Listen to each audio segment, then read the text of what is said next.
Opa, então seja muito bem-vindo de volta aqui ao seu curso NR4 SESMIT Serviços Especializados em Engenharia de Segurança e em Medicina do Trabalho, comigo Ederson Deda. Nós estamos juntos aqui no canal Prevencionista no YouTube estudando sobre a NR4. Na aula anterior eu trouxe para você o item 4.4, que trata exatamente sobre os tipos de SESMIT, e agora nós vamos falar sobre dimensionamento, mas nós vamos fazer assim. Eu vou ler o item 4.5 e explicar esses itens aí, todos os detalhes desse item. E na próxima aula eu vou mostrar para você onde que está a tabela, o quadro, na verdade, 1 e 2, que trata sobre o dimensionamento do SESMIT, tá bom? E aí a gente termina também esse estudo na próxima aula, porque a gente leu o item 4.6 e 4.7 também. Tudo bem? Então, muita atenção, modo aula total. Se você caiu aqui de paraquedas já nesta aula, nós temos algumas aulas anteriores a essa, onde eu estou trazendo para você esse curso de SESMIT, onde nós estamos aprendendo tudo sobre a NR4. Tem algumas aulas anteriores a esta, é importante que você assista, mas fica aqui comigo agora, depois você volta lá e você assiste. Modo aula total, você já sabe o que é o modo aula, é exatamente deixar de lado o WhatsApp, deixar de lado o Facebook, deixar para postar aquela foto no Instagram depois e ficar aqui comigo crescendo na área de saúde e segurança do trabalho. 4.5.1, aliás, 4.5, dimensionamento. 4.5.1 vai falar para a gente que o dimensionamento do SESMIT vincula-se ao número de empregados da organização e ao maior grau de risco entre a atividade econômica principal e a atividade econômica preponderante no estabelecimento. Isso aí relacionado aos anexos 1 e 2 desta norma regulamentadora, obviamente, exceto algumas exceções que a própria norma traz para a gente. Então, o que está dizendo aqui? Olha, quando eu quero dimensionar quantos funcionários de saúde e segurança do trabalho a empresa vai ter, eu preciso ter o número de trabalhadores e o grau de risco desta empresa. Onde que eu pego esse grau de risco dessa empresa? Exatamente na classificação nacional de atividade econômica, que também está aqui nesta NR4, tá? É o anexo de número 1.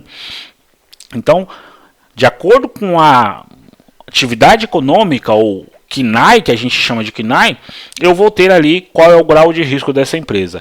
E aí, com este grau de risco, eu pego também quantos funcionários essa empresa tem, isso a priori, tá, de uma forma geral, e aí eu faço o cruzamento na tabela e eu vejo quantos profissionais de segurança do trabalho essa empresa precisa ter. Então, grau de risco, aliás, quantidade de funcionários e grau de risco. E esse grau de risco eu tiro do atividade econômica da empresa. Tudo bem? Mas o item 4.5.1, 4.5.1.2 vai falar para a gente. Existe uma diferença entre a atividade econômica principal e a atividade econômica preponderante, tá bom? Qual é a atividade econômica principal? É a primeira atividade que está lá no CNPJ da empresa. Principal é aquela lá, tá? E a preponderante é a atividade com maior número de trabalhadores, e normalmente isso é por mês. Eu vou explicar para você. Atividade econômica principal, acredito que não ficou nenhuma dúvida, mas vamos pensar em uma logística.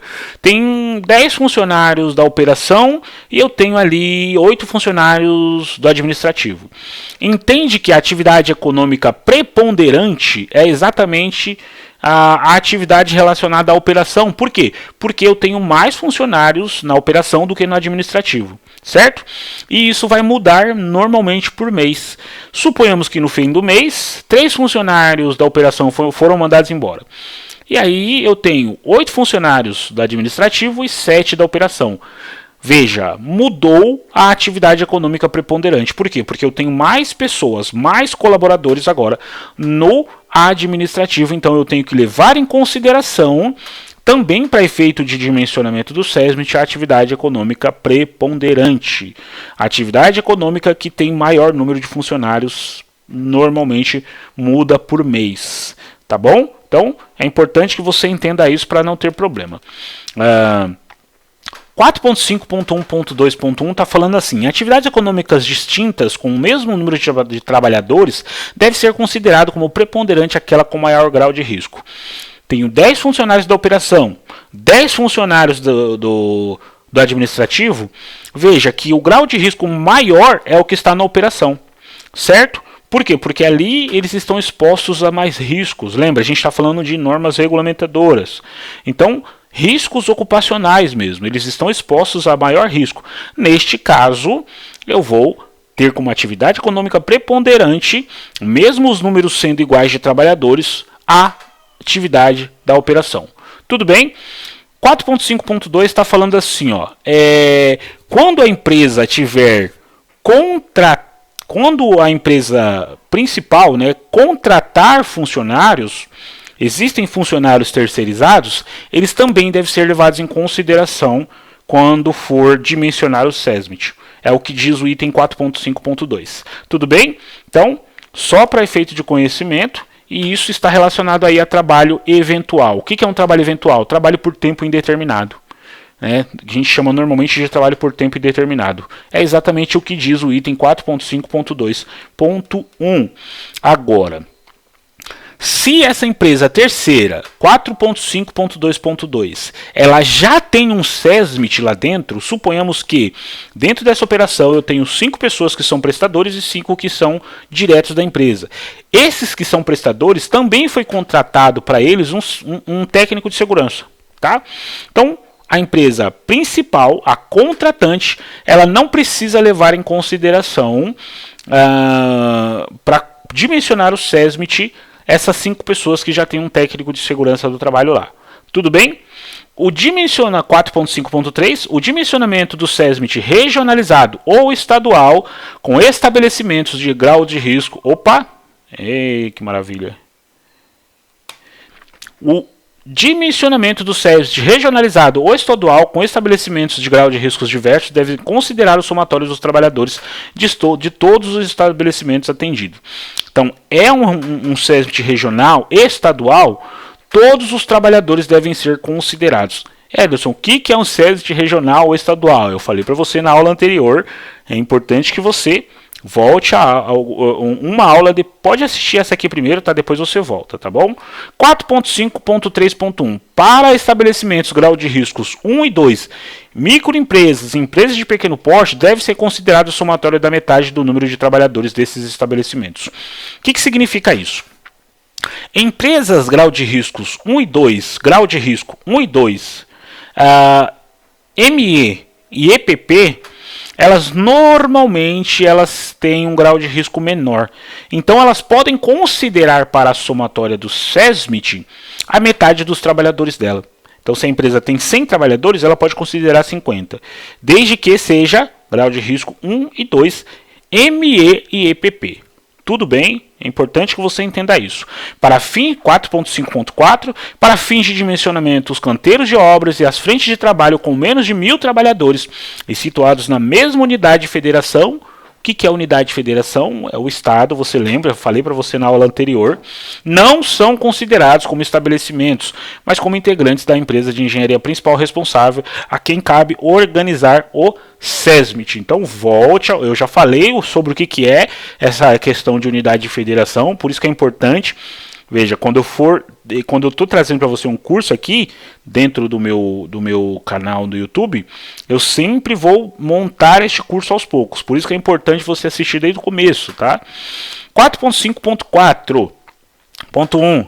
Para fins de aplicação do item 4.5.4, os engenheiros de segurança do trabalho, os médicos do trabalho e os enfermeiros do trabalho podem ficar centralizados, ou seja, em um local, caso tenha empresa, né, e outras filiais.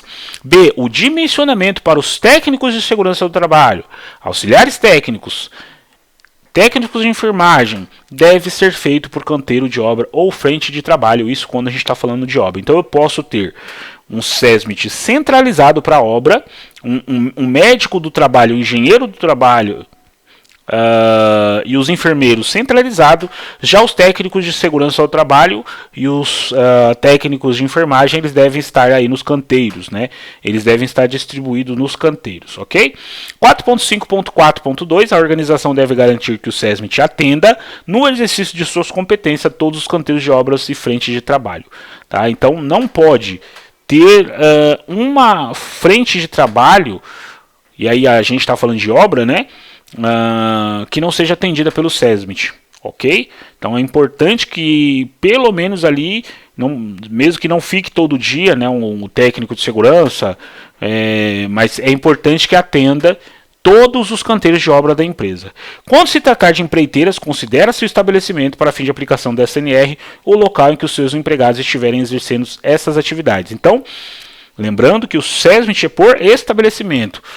Aonde a empreiteira estiver fazendo a sua atividade, considera-se aquele local como estabelecimento. 4.5.6 para organizações que já possuem SESMIT constituído em qualquer uma das suas modalidades, estadual, regional, a gente já falou sobre isso. Em caso de aumento no dimensionamento decorrente da contratação de trabalhadores por prazo determinado, o SESMIT deve ser complementado durante o período de aumento para atender o disposto no anexo 2. Então, eu tenho trabalhadores, a empresa que eu trabalho como técnico de segurança do trabalho, vai contratar mais 300 pessoas, né? Tem 150 mais 300 pessoas para poder, e isso vai ser por um prazo determinado. Precisa aumentar o SESMIT também, tá bom? Então é importante levar em consideração essa quantidade de pessoas e fazer ali o dimensionamento do SESMIT, ainda que seja por tempo determinado também, ok? Na próxima aula nós vamos ver o item 4.6, sim, mas eu já quero ir com você aqui, ó, no anexo de número 1, exatamente para a gente poder ver aí, ó, o que é o grau de risco, tá? E no anexo de número 2 também, para a gente poder dar uma olhadinha em como dimensionar o SESMIT. Eu vou até fazer assim, eu vou trazer para você um dimensionamento na prática, tá? Um exemplo aí de dimensionamento, porque aí fica mais fácil para você entender, tá bom? Esse aqui é o anexo de número 2, dimensionamento do SESMIT. Tudo bem? Na próxima aula eu vou fazer com você na prática, com um exemplo bem prático, que aí fica melhor para você poder entender. Gostou aqui desse vídeo? Não se esqueça, caso você seja um profissional de saúde e segurança do trabalho, eu quero convidar você para o meu mais novo curso online chamado Investigação e Análise de Acidente do Trabalho. Todo profissional de saúde e segurança do trabalho deve saber investigar e analisar um acidente. 10 módulos, todo feito em videoaula, tudo isso aqui é o que tem dentro do curso. Você vai ganhar um formulário, super formulário de investigação e análise de acidente, todo o material que eu utilizo dentro do curso, tá?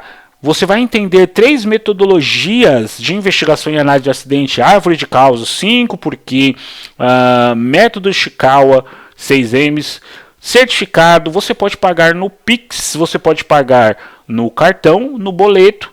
Basta você me chamar e aqui você vê tudo. Eu vou deixar o link aqui embaixo para que você possa ver tudo que tem dentro do curso online de investigação e análise de acidente do trabalho comigo, Ederson Deda. Vem ser meu aluno dentro do curso, tenho certeza que você vai gostar bastante. E é um requisito extremamente importante que o profissional de saúde e segurança do trabalho deve saber. Link está aqui embaixo. Espero você na próxima aula. Abraços e Deus abençoe.